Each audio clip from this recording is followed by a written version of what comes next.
শুধু একটা pay scale পাওয়ার জন্য কত আয়োজন, কত দিক বিদিক ছোটাছুটি, এ প্রান্ত থেকে ও প্রান্ত ঘুরে চলছি। আজকে মানিকগঞ্জ যাচ্ছি আমাদের জেলা প্রতিনিধি সমাবেশ ও আলোচনা সভায় যোগ দেওয়ার জন্য।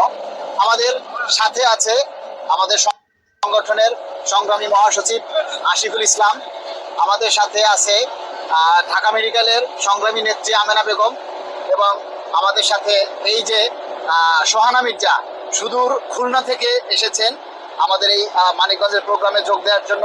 এসেছেন মেহেদি হাসান, চট্টগ্রাম জেলা কমিটির সভাপতি।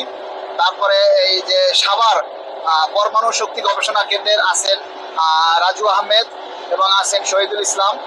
আমরা যারা আছি আপনাদের দাবির কথা বলার জন্যই কিন্তু আমরা ছুটে চলছি বিভিন্ন জায়গায়, এবং আপনাদেরকে আরো দাওয়াত দিয়ে জানাচ্ছি যে আগামী 8ই মে পটুয়াখালীতে সমাবেশ রয়েছে এবং 9ই মে খুলনাতে সমাবেশ রয়েছে, এবং তার পরবর্তী সর্বশেষ বাজেটের প্রাক্কালে আমাদের সর্বশেষ যে সমাবেশ 16ই মে জাতীয় প্রেস ক্লাবে আমাদের সমাবেশ অনুষ্ঠিত হবে। আমরা আপনাদের জন্য ছুটে বেড়াই, আপনারা আমাদের জন্য কিছু করতে পারবেন না? আপনারা যদি ঘরে বসে থাকেন, ঘরে বসে বসে সব দাবি করেন, তাহলে কি হবে? দাবিগুলি জানান দিতে হবে, দাবিগুলি প্রচার করতে হবে। অন্তরে অন্তরে দাবি করলে হবে না, মুখে এবং লিখে দুইভাবেই আমাদের এই দাবিগুলি আপনাদেরকে তুলে ধরতে হবে। মানিকগঞ্জে যারা আছেন সবাইকে আমরা অনুরোধ করব, যারা এই ভিডিওটা দেখবেন সবাইকে অনুরোধ করব যে দাবিটা আপনাদের সকলের, তাই সবাই চলে আসুন মা ও শিশু কল্যাণ কেন্দ্রে।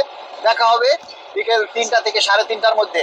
সবাই চলে আসুন নিজের অধিকার আদায়ের জন্য, নিজের দাবির কথা তুলে ধরার জন্য, যাতে দ্রুত আমাদের এই পে স্কেল বাস্তবায়ন হয় এবং প্রজ্ঞাপন আকারে জারি হয়। ধন্যবাদ সবাইকে।